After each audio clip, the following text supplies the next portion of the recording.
Before we dive in, drop a quick hi in the comments. It may seem small, but trust me, it really helps YouTube share this story with more sci-fi fans like us. I'd love to see who's watching. Tom Rubin slammed into the side of his harness just as the stabilizers gave out. The patrol ship Vulture twisted violently in its descent, artificial gravity disengaging for a split second, just enough to launch tools, panels, and bodies against walls. Lights strobed red. Smoke billowed from the console in front of him. The navigation system spat fragments of data before blanking out entirely. A sudden gravitational shear had torn through the ship like a claw. No warning, no precedent. The systems had no reference. It wasn't just unmapped. It was impossible. One moment they were gliding along a quiet corridor beyond the caster drift. The next, the stars outside had bent like water over heat. Stabilizers offline, hull integrity. But the words drowned under a chorus of alarms. And then came the break, a thunderous internal groan. The vessel split at the midsection as it breached the upper edge of the atmosphere. Heat shields failed, friction ignited. External plating sheared off in chunks, dragging flaming trails behind them. Rubin didn't remember the crash, just the sudden pressure, the spinning sky, and then nothing. When he opened his eyes again, the air was thick and mineral, scented. His leg screamed with pain. A twisted panel had embedded itself through the lower cockpit, trapping him inside what remained of the forward reconnaissance module. Smoke hung low, clinging to the rocks outside like a mist that refused to rise. The jungle beyond was unnatural, too still, too symmetrical, as if grown by design or watched by something that didn't want to be seen. Trees rose in sharp geometric growths, hexagonal bark spiraling into fronds that shimmered under twin suns. The ground was soft, overgrown with fibrous plant life that moved ever so slightly without wind. The wreckage of Vulture 2 lay scattered, charred fragments embedded in cliff walls, half buried under alien soil. His comms were dead.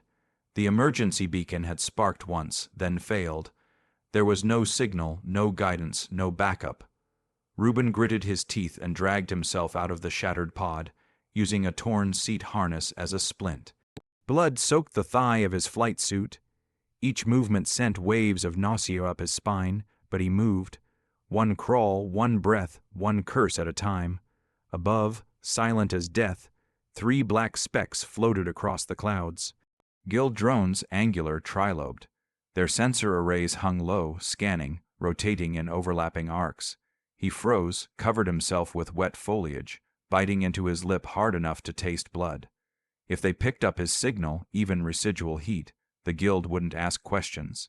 They'd sterilize when night fell, if this planet even had a night. He passed out between a jagged root system and the remains of a fractured stabilizer coil. He wasn't alone when he woke. 5 figures surrounded him, unmoving. Their bodies were tall and narrow, their limbs flexible and long like plant stalks bound with sinew. Pale skin, not skin exactly, translucent in the low light. Each had a faint bioluminescent glow pulsing from their chest up through their throat. Their faces were smooth, with 3 slits where a mouth should be and large, pupilless eyes that shifted color as they focused on him. One stepped closer. He tried to speak. Identify, please, not hostile. His words bled out in gasps. The figure raised an arm, not in threat, just slowly, like announcing intention. From its chest plate, a handcrafted assembly of woven fibers and flexible ceramic, it withdrew a pouch. Inside was a leaf-like structure wrapped tightly. It unfolded it near Tom's face. Moisture, a faint, sweet aroma. Liquid dripped from the edges. The alien offered it. He drank. For days, maybe weeks, they didn't leave him. They moved him undercover through ravines of stone veined with metallic blue ore. Always silent, always glancing skyward, their bodies blending with the terrain. Their technology was basic, tools made of bone composites and heat-treated minerals. Yet every structure was efficient. Tents folded into cavern walls. Vents released moisture without a sound. Lanterns gave light without heat. They hid him in a place beneath the hills, a camouflaged cavity built into a mineral deposit that refracted heat signatures. Inside, the walls were coated with soft moss that filtered air. It was dry, warm, and smelled of dust and crushed leaves. Tom lay there, fevered, delirious, whispering into nothing. But they stayed. They brought food. Strange root crops and glowing fungi ground into paste. When he tried to explain, pointing at the sky, miming his ship falling, one of them, the eldest, mirrored the motion and tapped the center of its chest. A slow rhythm like a heartbeat. That was the first word. From there, gestures turned into patterns. They showed him names using mineral drawings, swirling sigils etched into thin slate, each one slightly different in shape and rhythm. When he pointed at one and mimicked the motion, the eldest tapped its chest, then the symbol. A soft, resonant hum followed. That was their way of naming, not through sound, but through pulse and mark. He responded with phonemes, words that stuck. He called the eldest Saran because the alien always began its thoughts with a low, melodic vibration. The younger one who mimicked his repairs, he called Kel. They accepted the names, even tried to say his. Tom, Saran tried one night, the sound dry and sharp. Tom, and he laughed, even with cracked lips. It was the first sound of joy he'd made since the crash. Kel etched into his slate and pointed between them. They didn't object. Saran simply repeated the motion, then tapped his chest again. Tom assumed that was confirmation. Each time the guild drones passed overhead, every 2 days, regular as if on patrol, the Kartul froze, lights died, no movement. Tom was covered in heat, dampening fabric made from the local flora. They never spoke during those hours. The only sound was the low pulse of filtered air and distant echoes from shifting stone. Eventually, he could walk again, not far, but enough to step outside, to see the scorched crater where the ship's rear stabilizer had buried itself. To understand how he'd survived by centimeters, the jungle had already begun reclaiming the debris. Roots threading through hull plates, vines curling into exposed circuits. He stood there alone, breathing the thick air. There was no outpost here, no trade routes, nothing to gain, no shared language, no obligation. And yet they had done it anyway. Weeks later, while Saran inspected Tom's exo-suit, curious about its composite plating, the suit's low-frequency transponder flickered. An old beacon, a fail-safe loop, it pinged. Somewhere, someone had heard. The extraction team came at dawn. A long-range scout vessel from the 17th Outer Rim Division, diverted by a failed deep field signal from a neighboring trade route. They found the beacon barely transmitting, the signal degraded and lost among static and radiation noise. They almost ignored it. Tom was standing on a ridge with Kel when he saw the ship, sleek, black, bristling with antenna, break through the cloud cover like a blade. His heart stopped. He turned to Kel. The alien tilted its head. He pointed to himself. "I have to go." Kel blinked slowly, then reached out, drawing a circle in the air with one long finger. Then he pressed that same finger to Tom's chest. A cycle, a return. Tom didn't have words. He just placed a hand on his shoulder. Then he opened the flap of his gear pack and withdrew the micro. Terminal, standard, Dishu military vintage, barely functional.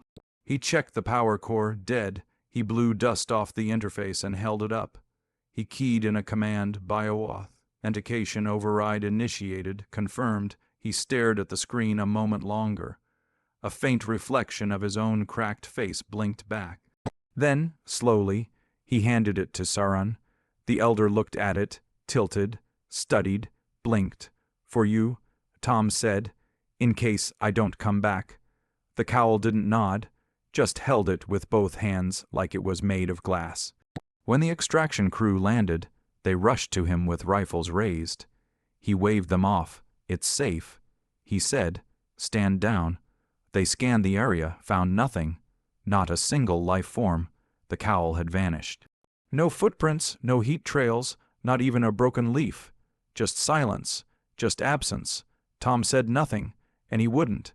As the dropship ascended and the jungle receded beneath them, he leaned back against the viewport. His legs still ached. His ribs were cracked, but his eyes remained fixed on the surface below, that strange green world flecked with mineral ridges and coiled vines.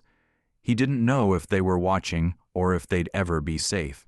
He only knew one thing: he owed them more than his life. The turbines of Hydration Complex Delta shut down with a rattling whine. Vapor hissed upward before a pipe cracked and split, flooding the soil below. From above, it looked like routine venting. In truth, the complex was dying. Beneath the canopy of mineral trees, Sauron stood motionless, his thin frame shadowed by the fractured husk of the facility. His skin, now dulled with age, pulsed dimly under the harsh light. He watched as a pair of younger cowl engineers struggled to seal a breach in the intake node. They worked with precision, binding organic tubing around metal interfaces, but the system was collapsing too fast. "There's no flow from sectors 4 through 9, said Kell, now older but still lean and methodical, his voice clipped and quiet. "The southern colonies won't last another rotation without supplementation." "They won't get it," Sauron answered. The guild knew exactly where to strike. 25 cycles had passed since the day the sky opened and the human left. In that time, the cowl had done what no outsider believed possible. They had endured, not by conquest, not by violence, but through balance, cultivation, and structure. Their cities grew from the terrain like vines from rootstone, buildings woven from carbon reeds and cooled by underground airflows. Agriculture stacked in vertical spirals, engineered to produce high-yield nutrition in minimal space. Aura was extracted not with drills but with harmonic resonance, a low-frequency method that caused mineral seams to fracture along natural fault lines. None of it was meant for war, and now, above them, war had come. It started with static, a breakdown of long-range transmissions. Then came the blind zones in orbit, bursts of interference from high-altitude relay points. Satellites stopped responding. Weather arrays froze mid-pattern. And then the shadows appeared. 3 ships, dark and angular, with the red insignia of the interspecies trade guild emblazoned on their undercarriage, entered orbit without a signal. No identification, no diplomatic ping, just presence. The first message came 12 hours later. Cold uniform transmitted on all public frequencies. Asterisk, this system has been marked as a non-compliant extractive site. Resources will be evaluated and reallocated in accordance with Guild Directive 7. Hostile resistance will be met with sterilization protocols. Your compliance is expected. Asterisk, no name, no face, no negotiation, just procedure. In the council chamber of Core Bloom, the central colony structure carved into a fault ridge of golden stone, the cowl convened. The interior was dim, light filtering through translucent mineral sheets. Around a circular table, 7 elders stood, each marked by age lines that shimmered across their arms like scars of growth. Sauron stepped forward first, leaning lightly on a carved support vine. "They've marked us," he said. "They won't see us as a civilization, only an asset." "We've remained hidden," answered Vile, one of the council members, his posture rigid despite the tremor in his voice. "Outside charts, outside conflict. They found us anyway," Kell added. "Their scans pierce our shields. Their drones log movement, surface temperatures, energy patterns. They'll take what we built, set another. They'll break the roots, burn the fields." The chamber fell silent, not in fear but in calculation. Then Sauron's voice broke through, slower now, not with hesitation but memory. "There is one device, left by the human, a beacon, the artifact." Vile frowned. "It's ancient. We don't know if it still functions. We don't know if he still lives," said Kell. "We don't even know who he was," added another. He said nothing. Sauron replied, left quietly, but he left it. He paused. Not to command, not to ask, just to give. He bled beneath our roots. He woke in our air. I remember. A silence spread deeper than the one before.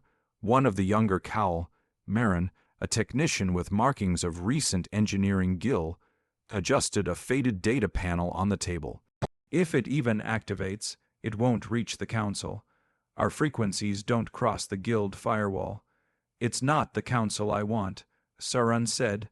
"It's him." A pause, then Kel moved. He walked to the inner wall of the chamber and pulled back a fabric layer, revealing a recessed vault embedded in the mineral. Inside, encased in a soft resin cube, sat the micro-terminal. It was weathered, scratched from age and dark, but intact.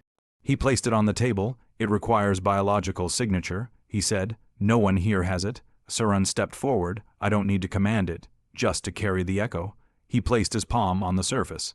The terminal flickered once, then again. A faint green glow pulsed across the edge. A light sequence played, 3 tones, low and slow. Then a message slot opened. The interface blinked, awaiting input. Kel adjusted the output frequency. Marin overrode the default broadcast cycle. "You told us." Kel keyed it in. "You told us." The message looped, transmitted across a dead frequency, an obsolete human distress channel long forgotten by the Guild. Every 7 seconds, across space and static. "You told us. You told us. You told us." Above them, the sky fractured in light. The first orbital strike came without sound, just sudden light and absence. A beam of compressed energy punched through the outer tower of the hydration complex, leaving nothing but a hollow gap where stone and water once stood. The spire vaporized, its foundation collapsing. A cloud of dust rose miles high, curling like smoke from a cauterized wound. Water flow to the southern basin failed within minutes. In Colony Nest 6, families of Cowl crowded into lower shelters, long, abandoned mines and carved root tunnels once used for atmospheric control. The ventilation systems couldn't keep up. Temperatures rose. The bioluminescent air filters dimmed, choked by soot. Children wept without making a sound. Their vocal cords weren't built for noise. Their grief glowed. Dim pulses from beneath their throats like signal fires buried in skin. Inside the observatory, Marin worked alone to reroute backup energy to comm towers. But each time she tried to uplink, static collapsed the attempt. The Guild's interference fields washed over the upper atmosphere like a steel curtain. She stared at the last flickering screen, watched the terminals loop. "You told us, you told us, you told us," and wondered if sound alone was enough. Back in the council chamber, the elders had scattered some to assist evacuations, others to prepare archive caches, memory seeds meant to preserve knowledge if the colonies fell. Saran remained seated.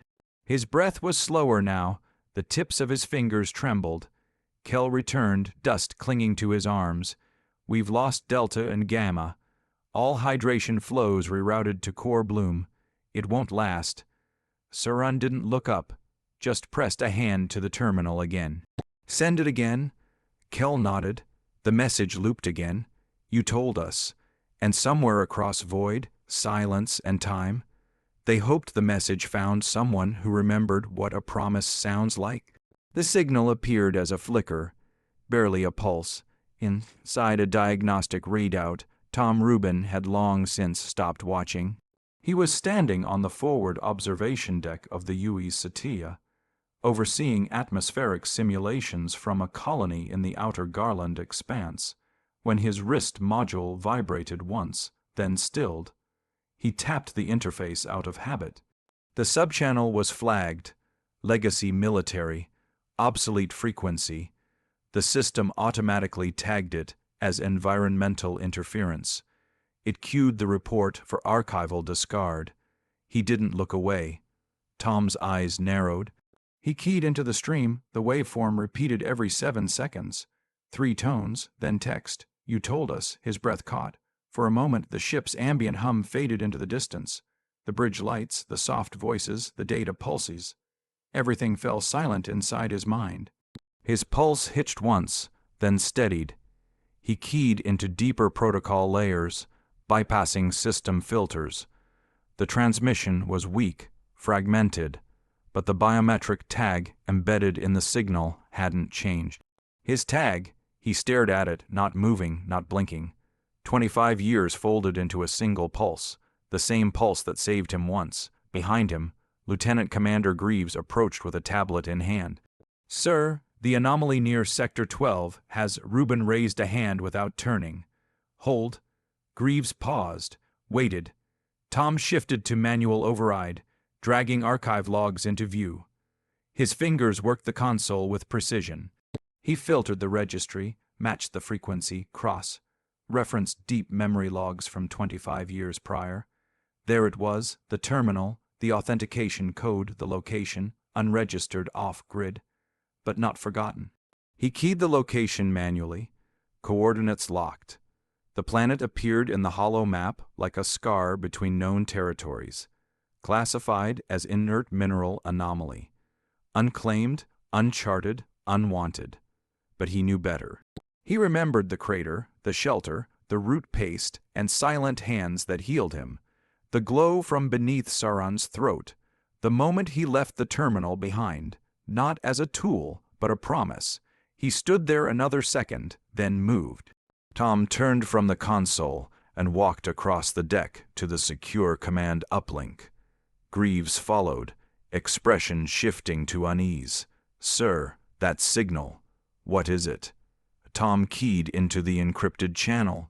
His voice was low, steady. "It's a request, not formal, not political, just real." Greaves hesitated. "The source is outside regulated space. Technically, we can," Tom said. He entered his personal override. Security barriers dropped. Then, with one tap and no audience, he activated Protocol Cicero. A red alert flashed briefly across the terminal, followed by a cautionary prompt. "This action may constitute breach of command authority."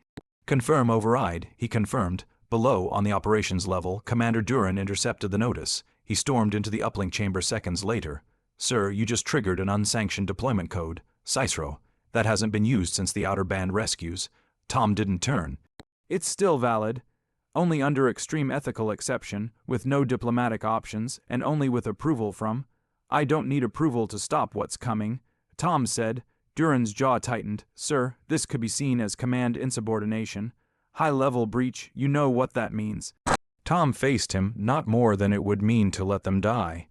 The silence that followed wasn't defiance. It was recognition. Duran didn't argue again. He stepped back. Tom keyed the dispatch terminal. A clean chain of command bypass authorized 3 human assault-class cruisers, 8 Spectre-class stealth interceptors, 2 medical frigate support vessels, and a mobile docking and triage platform.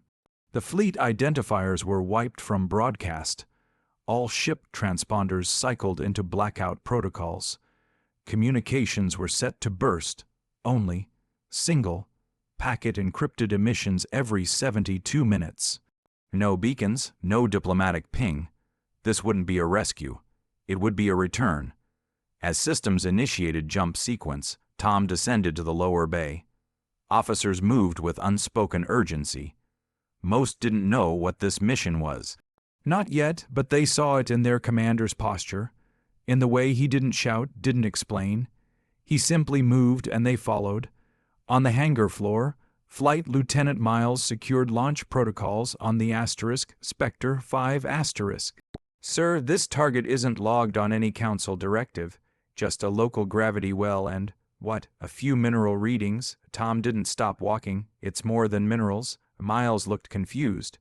"We're deploying a full response fleet for a ghost planet." "No," Tom said. "We're deploying it for the ones who don't exist in their reports." In the central war room, the Corps officers assembled.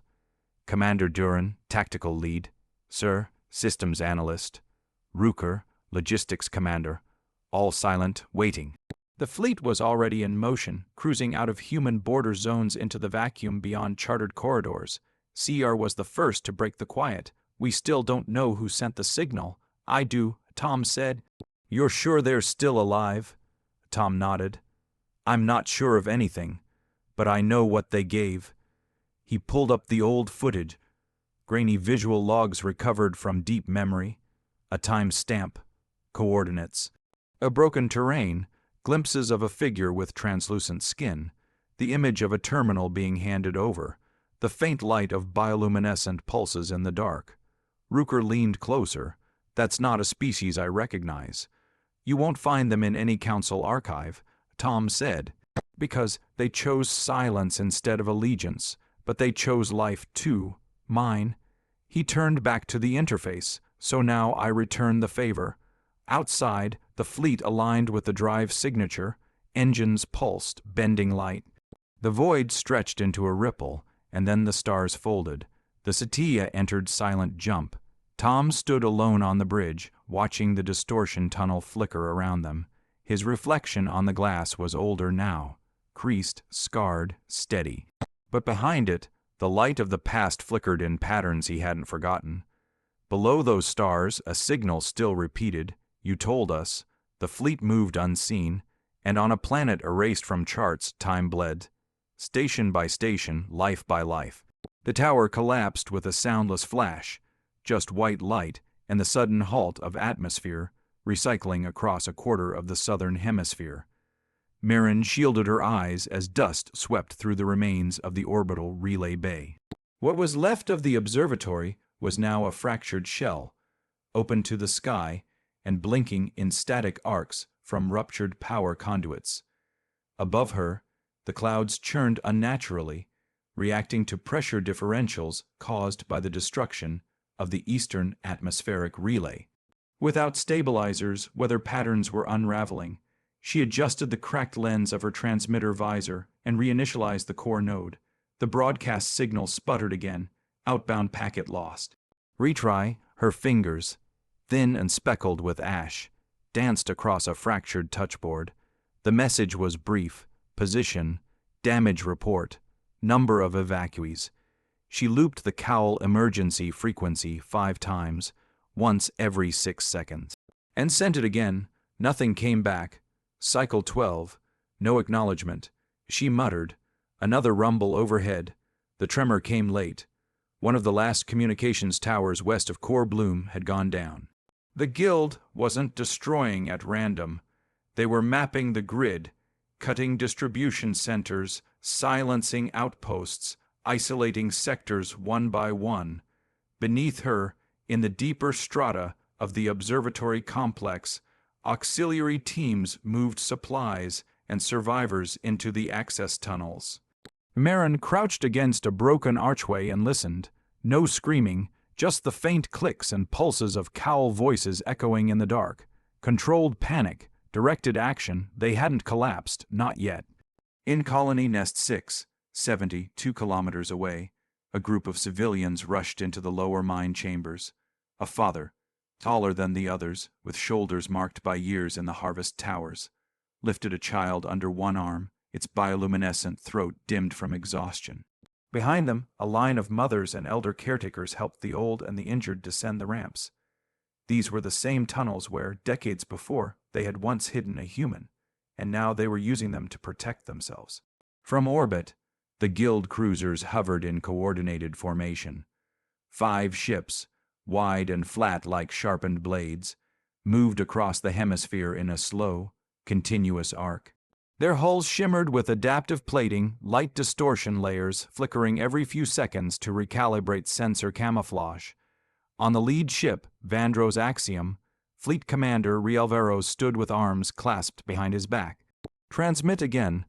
The communications officer activated the signal channel, relaying the same message on all known frequencies used by planetary settlements.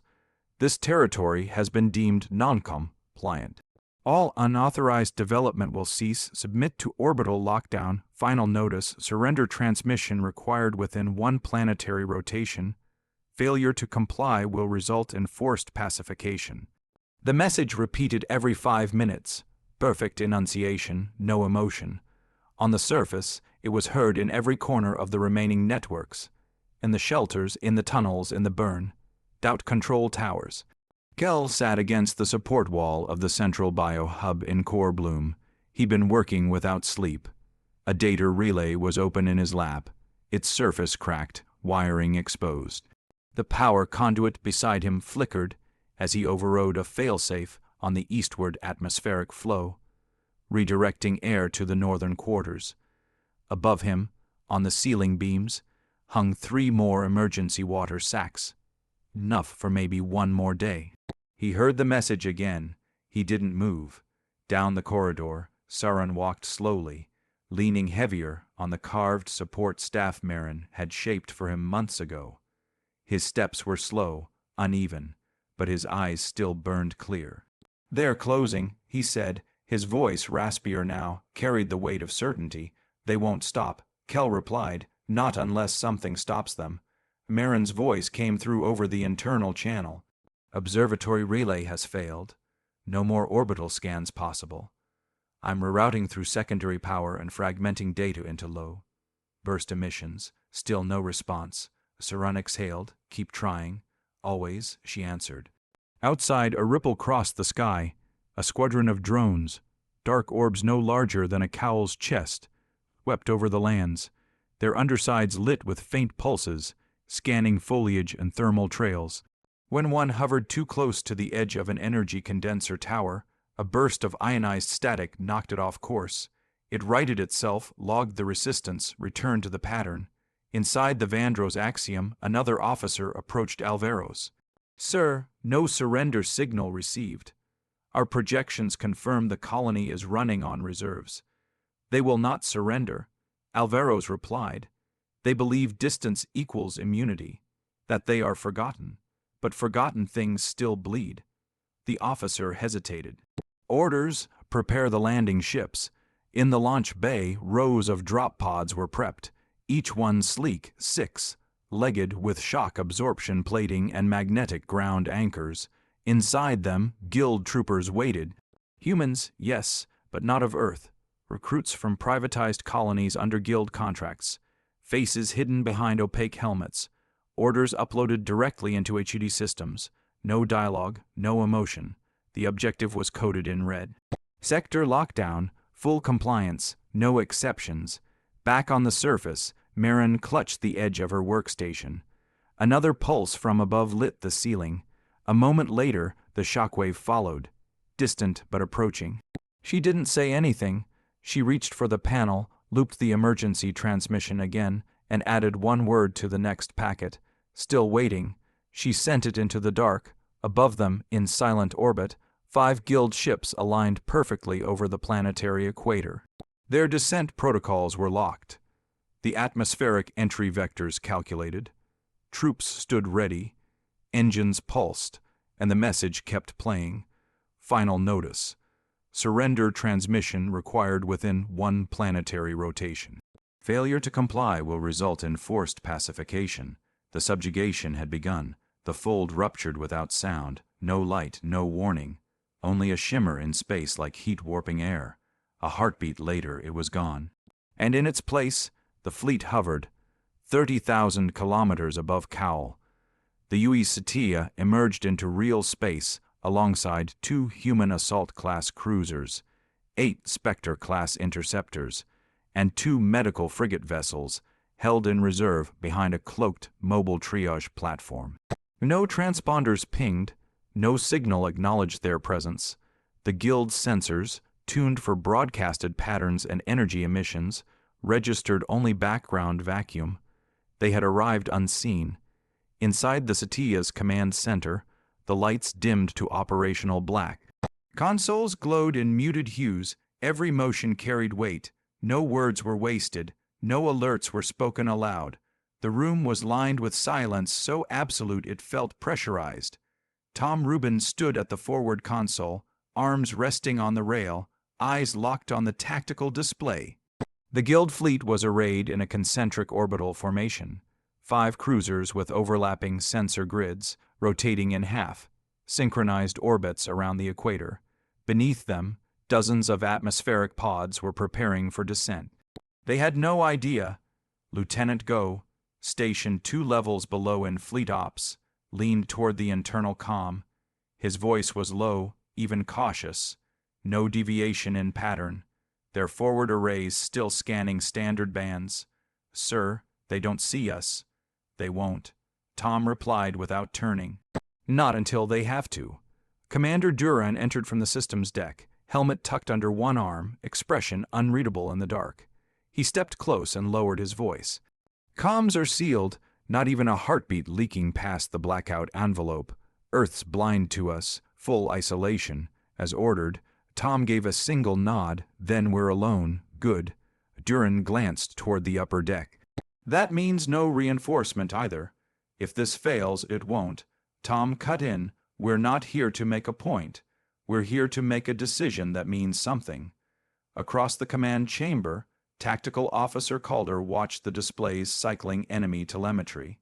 Sir, none of the guild vessels have adjusted their shield configurations. Not even minor recalibration. It's like they're expecting nothing. They aren't. Tom said they believe this is over, that there's no one left to answer. He gestured for an overlay. The image sharpened. Thermal readings from below the surface. Hundreds of pulses flickered across subterranean zones. Dispersed, faint, some of them barely stable. The abodes had no energy shielding, only natural insulation and mineral coatings. Emergency clusters, dug chambers. He remembered the feel of that dust, the cold roots beneath him. They're in the same shelters they kept me in. He said quietly, same tunnels, same soil. He magnified one section. A structural collapse was in progress near the western range. A slow subsidence forming beneath an overloaded moisture tank. 3 life signals flickered near the edge. Lieutenant Rooker from sensors pointed to the readout. If that breach extends another 6 meters, the dome over chamber 6 fails. Atmospheric loss in under 2 minutes. No ventilation fallback. Can we reach them? Tom asked. Not directly. Rooker answered. But the Satia's gravitational vector pulse could compress the slope, redirect the weight. Tom didn't speak. He looked again at the guild cruisers, still holding position, still broadcasting surrender commands across open channels, oblivious to the knife forming behind them. From the back of the command tier, Greaves spoke again, hesitant. Sir, if no one authorized this, who answers for what we're about to do? Tom didn't shift his gaze. I was saved. He said, I won't ask permission to return the favor. Calder lowered his eyes for a moment, then looked up. Weapons arrays are standing by. No targets locked, just ready. Tom nodded once. Then hold that readiness. Nobody fires until I say. We won't strike until we know exactly where not to. He tapped into the orbital mesh. Spectre-class interceptors had already completed a silent perimeter around the planet's gravitational shadow. Their hulls distorted light, barely visible even up close. Each one loaded with ion, null payloads and reverse spectrum missiles. Ghosts in orbit, unseen, waiting. Duran studied the status map. We could neutralize 3 cruisers in one volley. 4th would take longer. 5th might have time to respond. Tom shook his head. We don't just need to break formation. We need to stop them from retaliating. A brief silence followed. Suggestions? He asked. Calder spoke slowly. If we disable the shield relays on the Vandro's axiom, that's their flagship, it'll cascade confusion across the rest of the formation. Their link protocols aren't designed for independent fallback. Duran nodded. If they lose real-time sync, their fallback, I will revert to perimeter lock. No offensive action unless engaged directly. Tom leaned closer to the map. Can we isolate their relay? Yes, said Calder. But we'd need to coordinate burst fire from multiple vectors, split timing down to milliseconds. We have that, Rubin said. He keyed a command.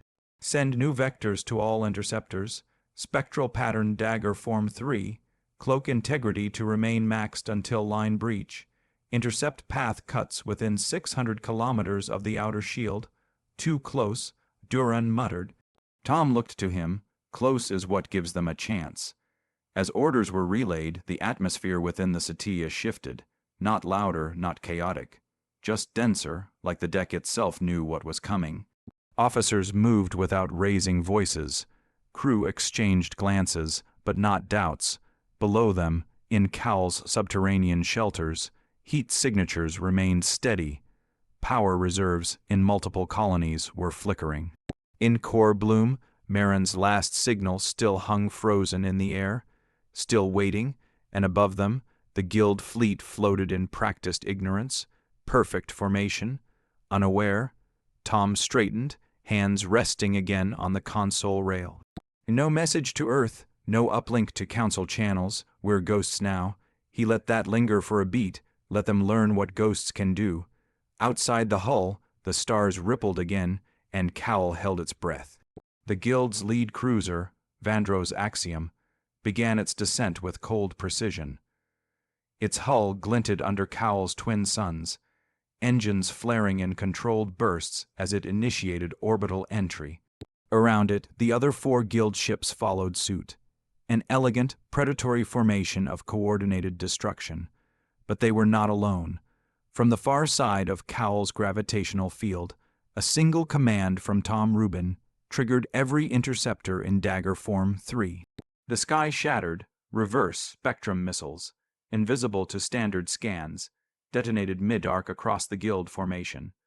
Pulses of gravitational compression buckled stabilization nodes on 3 cruisers. The Vandro's axiom was struck dead, center along its dorsal relay spine. Shield cores imploded inward, flickering and then collapsing completely. Lights across its hull spasmed and died. For 7 full seconds, the guild fleet didn't react. Then panic spread.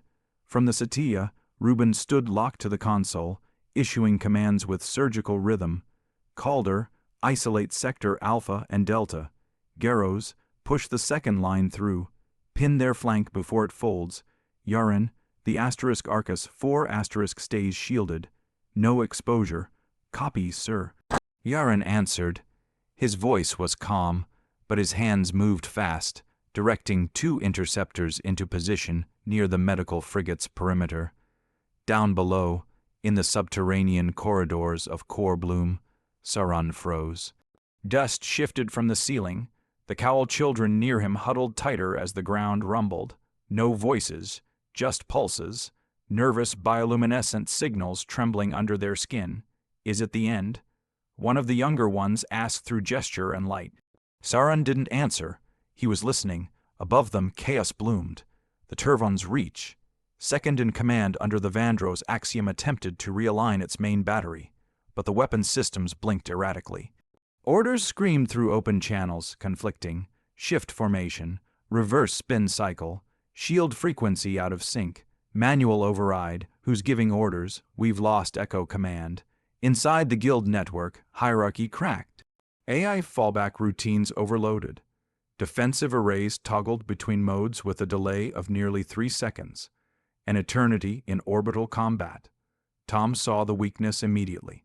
Commander Duran collapsed the gap between Spectres 3 and Asterisk 6 asterisk. Channel fire through the opening and burn through their secondary hulls. Duran obeyed, executing now. Missiles cut across vacuum. One hit the Javaris, a support, class destroyer, splitting its armor plating like dry bone. Flames spiraled out into the void. The ship buckled, then broke, but not without retaliation. The Havaner, Guild Cruiser 4, fired 3 concentrated beams at the human frigate Kelsar. One pulse sheared off its left stabilizer. The ship spun uncontrollably for 9 seconds before emergency counter. Thrusters engaged, secondary propulsion offline. Came a voice from the bridge crew. 3 crew in medical, 2 unresponsive. Tom's jaw clenched. Stabilize, we hold this position. In the orbital layers below the main battlefront, Spectre-class interceptors danced through chaos, weaving between mines, debris, and confused guild shuttles. Tom turned to the medical display and highlighted the sectors with subterranean signs. No fire over coordinates Echo 17 through Echo 22. Civilians in shelter. He ordered. Calder redirected an entire missile path. Copy that. Adjusting strike zone. For a breath, the battle paused. Then the Vandro's axiom came back to life. Just for a moment. Its backup relay blinked once, transmitting on an encrypted fallback. Tom didn't wait. Yaren brake its spine. A low hum built from the Satya's core. The main cannon fired. Pulse compression laser. Narrow and focused. It struck the guild ship midsection. The Vandro's axiom split in 2. Down below, in the dark, Kel stood next to Marin near the last functioning uplink. She looked at the ceiling. Something's changed, she whispered. Kel nodded. It's not the end. Marin pressed her hand to the transmitter once more. Still waiting, but this time she smiled. Inside the Satya, Tom's voice cut through the layered tension of the command deck like steel. Keep our altitude stable. Reposition the Asterisk Arcus 4 asterisk to shield evac vectors. If one cowl dies because we got lazy with range calibration, I want every one of us to remember it. No one argued, they simply moved. On screen, the battlefield was an inferno of motion. Guild cruisers broke formation completely, desperately trying to reorient their damaged vectors while human interceptors slid between them like blades. Spectre 5 took a direct hit from a flak burst but recovered, pivoting behind the Havener to deliver a rear channel blast that ripped through its thermal core. The Guild ship vented plasma and went dark. Reading multiple ejection pods, Calder called, "They're abandoning ship." Tom didn't blink. "Log their vectors. We'll extract survivors. We're not them." In the southern sky, above the mines where Tom had once been hidden, the clouds parted from atmospheric pressure collapse. For the first time since the orbital campaign began, sunlight filtered through, illuminating the stone-ringed hills. Inside one of those shelters, an elder cowl leaned forward. "They are fighting for us," he whispered, though his voice trembled. Children looked up. "Is it the human?" one asked. No one answered, because they already knew. Tom issued one final command before re-entering the fleet. "Shift all fire to containment arcs. We're here to stop this." He leaned into the console, eyes fixed on the chaos unfolding across the orbital layers. One battle wasn't the war, but this moment, this silence after fire, was the promise taking shape, and he wasn't done keeping it. The glow from the Vandro's Axiom's fractured hull still lingered when the data stream arrived. Aboard the UE's Satia, Ensign Atlee's console lit up with a pulse that shouldn't have existed. No human identifier, no standard packet structure, but the signal was clean, threaded with harmonics not found in Guild tech, rhythmic, patterned, encoded. She stared at it, breath held, then ran the first decrypt pass. "Sir," she called across the command deck, eyes wide, "we're receiving signal packets from the surface. Origin confirmed as cowl source nodes, old lattice tech, buried deep." Tom turned from the forward display. "Show me." She widened the feed. The data wasn't text. It was a pattern of thermal map overlays, stress diagrams, and sequential shield timings. Highlighted regions blinked in red. Micro-lag variances in the Guild's energy rotation. Overlaps in their sensory occlusion layers. Heat dispersal points that left entire sections blind every 8 seconds. Atlee's voice dropped to a whisper. They understood, they mapped them. Reuben studied the overlay, nodding. Of course they did. He said. He moved to the tactical console and linked the data with Satia's fire control network. In seconds, the fleet-wide uplink mirrored the patterns. Human targeting systems recalibrated. Torpedoes retasked. Pulses narrowed. The next volley didn't just hit hard, it hit precisely. Spectre-class interceptors dove between ruptured orbital paths, using the cowl data to thread firing arcs no algorithm would have predicted. Gravitational disruptors detonated at perfect resonance frequencies. On the Guild side, shields flickered erratically, blinking out across critical junctions. One by one, their tactical cohesion collapsed. The UE's Leviathan broke through the eastern flank. Main cannon locked on the Havener's reactor. One shot, calibrated to exploit a thermal exhaust cycle mapped by cowl pulse records, and the Guild cruiser erupted mid-turn. A debris ring spiraled across the vacuum. Tom issued another command. "Send Arcus 4 to Vector Delta 3. We may have wounded from their fallback pods. Extract if viable. Disarm if not." "Copy, Commander." Yaren replied, compiling list of survivors now. Inside the Satia, the crew's posture had shifted, not to victory, but to belief. They weren't guessing anymore. They were moving as if the outcome had already been written, just waiting to be followed through. Then the alert flashed across Atlee's console again. "New vector," she said. "Guild frigate Narcissus breach has broken formation. It's descending into atmosphere. Fast." Tom stepped to the nav projection. The Guild vessel was diving below sensor clutter using storm systems and ion flux from disrupted weather patterns as cover. "They think they can hide," Duran muttered. Slip through and regroup groundside. Tom's voice was low, not today. He keyed the internal comms. Asterisk Spectre 2 asterisk. Asterisk Spectre 6 asterisk. Form intercept. Do not allow atmospheric entry. Authorization, Phantom Seal. Engage with full stealth ordnance. Copy. Came the reply from asterisk Spectre 2 asterisk. Minutes later, through the viewport, streaks of light curved across the lower orbital shelf. Two sleek black silhouettes intercepted the Nars breach just as it reached the exosphere. The Guild ship banked hard, tried to veer into denser air layers, but asterisk Spectre 6 asterisk launched a focused disruption wave that crippled its lower thrusters. It stalled mid-turn. Asterisk Spectre 2 asterisk fired two plasma spikes through its dorsal array.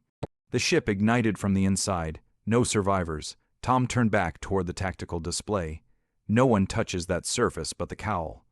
At that moment, the entire Guild chain fractured. Comms intercepts flooded in.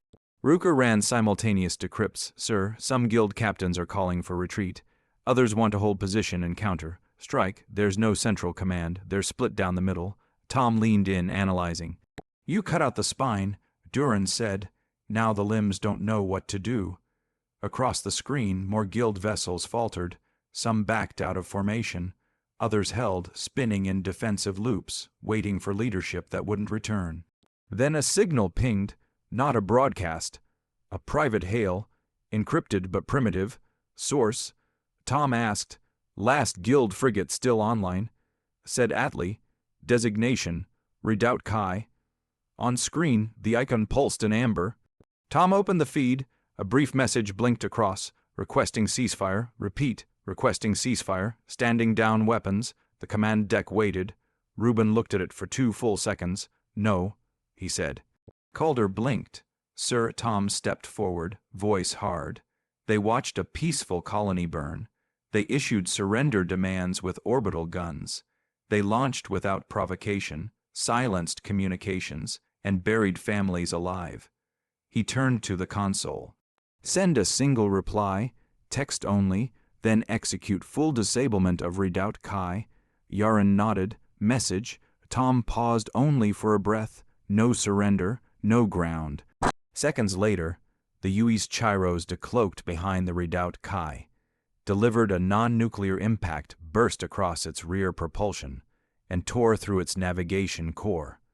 The last Guild ship fell silent. In orbit, only human vessels remained. Below them, the cowl had gone still, their shelters quiet, their hearts frozen in waiting, and then, slowly, lights began to flicker back on. The last systems on the Redoubt Kai blinked out as its hull split apart. The chain of explosions that followed sent shrapnel scattering across low orbit, casting silent sparks that drifted like embers through vacuum, and then stillness. Aboard the UE's Satya, no one moved. No cheers, no words, just the residual hum of auxiliary power restoring balance to a ship that had survived too much tension without exhale. The bridge lights remained dim. Consoles flickered with damage reports and cooling status updates. But in the center of the room, the tactical map was clear. Every enemy contact had been neutralized. The Guild fleet was gone. Tom Reuben stood in silence, eyes fixed on the rotating image of Cowl that hovered in holographic relief over the main display. The planet's surface now pulsed with clean telemetry again. Heat signatures from shelters reactivating. Power grids re-engaging in fragments. Weak, but present. Kell's last burst transmission still hovered at the edge of the comm buffer. Marin's uplink had gone quiet. Tom stepped forward. One hand rested on the railing. The other reached for the fleet-wide comm toggle. Open channel, he said. A tone sounded. The connection blinked live. His voice echoed through every ship in the human strike group. Into the comms of the Arcus 4 asterisk, where wounded were being stabilized. Into the holds of the Spectre, class interceptors now cooling after the chase. Into the minds of men and women who had followed a silent order across chartless stars. They saved one of us, Tom said, voice calm, unshaken. Now we've saved all of them. The channel closed, no elaboration, no explanation. Commander Duran gave a quiet nod from the rear of the bridge. Calder let out a slow breath and returned to rechecking the tactical overlays. No one asked what came next. They had already done what mattered. Outside, the Satia drifted slowly across low orbit, its silhouette drawn between Cowl's upper atmosphere and the remnants of shattered cruisers. Below, in the jungle valleys and mineral-ridged slopes, life stirred. Families emerged from shelter domes, their bioluminescent throats flickering low with uncertainty. In the southern basin, children pointed upward where daylight returned through shattered cloud layers. He came, one whispered. An elder touched the soil and stared skyward. He never forgot. Within core bloom, Kell helped lift a collapsed beam from the hydro hull. Marin, her hands trembling, adjusted one of the broadcast nodes. The emergency signal still looped beside her, but she no longer looked at it. A new frequency was humming. Clean, strong, and human. Above them, no guild vessels remained, only human ships guarding orbit, not to conquer but to hold. To protect. In Earth's capital, the priority uplink codes came as a jolt. The Council Chamber of Interstellar Affairs blinked into urgency as unauthorized combat telemetry lit up defense grids. Chairmen raised their voices. Analysts scrambled through data packets, encrypted, classified, and silent until now. Who authorized Protocol Cicero, demanded Admiral Thorne, the senior officer in the room. No one, replied a junior officer. It wasn't activated from Central Command. It was field executed. By whom? The display in the center of the chamber expanded. A single identifier pulsed. Commander Tom Rubin, Uis Satia. There was a pause. Then silence, not from reverence, from fear of precedent. This will destabilize every treaty we negotiated with the Guild, growled Senator Merrick, eyes dark under heavy brows. This sets fire to a neutral sector. They were already burning it, replied Admiral Wrighton, younger, with sharper eyes. He just decided not to look away. Back on Cowl, the sun pierced the last atmospheric scars left by orbital bombardment. The jungle was quiet, not from death, but from stillness. Waiting. Then, from a plateau overgrown with needle grass and broken metal fragments, 3 cowl figures stood watching the human flagship hover like a silent moon. Saran raised a hand to his chest, not a salute, a quiet recognition. Behind him, young ones began to whisper, "What is he called? Is he coming down? Will he live here now?" Marin answered without turning from the horizon, "No, he belongs to stars, but the stars remember him." From the edge of Cowl's orbit, the Uis Satia adjusted position. Its weapons remained silent, its engines barely pulsed, but its presence said everything. Inside the command deck, Tom stood alone near the viewport, hands behind his back. The comms console still blinked with reports, some strategic, some political. None of them opened. He could feel the weight coming. Questions, reprimands, hearings. Earth's bureaucracy would descend, the council would rage, but none of that mattered, not here. He reached for the broadcast panel one last time and keyed in a phrase. Not military, not encrypted. Just plain human English. Mission concluded. Planet secure. No casualties among allied non-combatants. Then he shut the panel. Outside, the remains of the guild drifted like ash into sunlight. Not even wreckage, just memory. Cowl stood untouched, and the man they once saved had kept his promise. Tom Rubin did not look for thanks. He had already been given more than most would understand. A reason, one they had etched into soil and silence. 25 years ago, the galaxy would learn what that meant now, and somewhere beyond maps and mandates a legend began to grow, not from glory but from a gesture. On the edge of the Deeren Belt, a freelance news relay intercepted a rogue packet bouncing between outdated human communication buoys. It was a fragment of Tom's final broadcast, trimmed, distorted, but unmistakable. "They saved one of us. Now we've saved all of them." Within 2 cycles, it had spread to over 40 frontier systems. Smugglers whispered it while bypassing guild patrols. Miners in vacuum suits etched it into bulkhead walls. Outer Colony veterans played it through open channels on cold nights. No signature, no banner, and everywhere they echoed, something changed, not politically, not strategically, culturally, the idea of debt, of loyalty, of return, of one human kept alive in silence, and a fleet launched in silence to repay it. The cowl knew first, then others followed. By the time the council convened in full, with a classified emergency session over what it termed human rogue retaliation, entire subnets were already archiving the footage. Debates burned through the chamber. This was an illegal action, an emotionally driven breach of chain of command, an unapproved military strike, but none of them could deny the outcome. Cowl lived, the guild retreated, and humanity, once the silent observer in the galaxy's bureaucracy, had reminded everyone of its capacity for choice, for force, for loyalty beyond mandate. Inside a quiet chamber in Earth's northern administrative zone, Admiral Thorne received the full mission brief. He read the final entry. No apology. No report of weapons glorified or enemies demonized. We were remembered, and we remembered. He leaned back and closed the file. The bureaucrats would file sanctions. Committees would investigate. But Tom Rubin would never face them. Not because he'd run, but because he'd already returned to the only place that had ever given him a second chance. Orbiting Cowlin, the silence between battles. The Satya floated like a sentinel, still watching, promising nothing except presence. Below, the cowl gathered near the oldest shelter. Saran stood in the circle again, his hands folded. He looked up and spoke just once. He was the storm, and they whispered it in every dialect, in every sector. He was the storm, and he never needed to be seen to be real. Hey there, space human. I'm really curious about your thoughts on this video.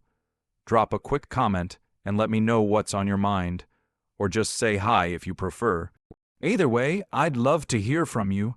Also, remember to check the pinned comment. Trust me, it's worth a look. Oh, and one last thing. I've chosen another video for you to watch. Just click the card here or here if you want the whole playlist. See you there.